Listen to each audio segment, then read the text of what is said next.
Well, Russia is throwing the smackdown on poor little old NGOs, these charitable organizations that were set up. The reasoning behind them that they might be trying to take down the Kremlin. The Kremlin is moving to ban the U.S.-backed MacArthur Foundation, George Soros' Open Society Institute, and 10 other foreign groups, calling them unwelcome organizations by law. They're also mulling over something called a patriotic stop list. Anyone caught collaborating with these groups, they're facing 6 years in prison. Now, Soros, if you recall, took responsibility for his, quote, NGO that ultimately contributed to the overthrow of the Ukrainian government. Russia is ousting the U.S.-backed NGOs that have been accused of being CIA fronts that aid in staging coups. And Jose, he sort of did admit it on CNN to Fareed Zakaria. He said, well, I set up a foundation in Ukraine before Ukraine became independent of Russia.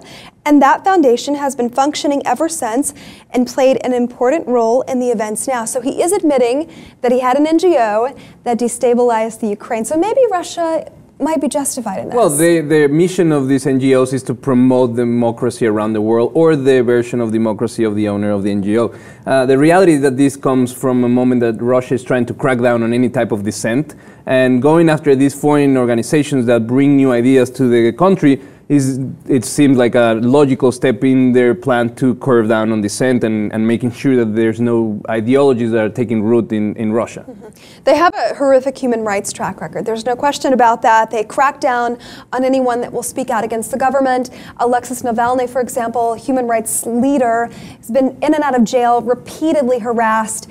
And on the other hand, though, they're saying, you know what? These sinister NGOs, they're actually CIA fronts.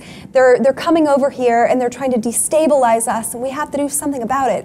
I mean, they will do something about it. They are calling for up to 6 years of jail for any Russian citizen that is in contact with these NGOs. So they're treating these NGOs as real threats to the status quo of Russia. So, and they take that really, really seriously. They do. No question about that.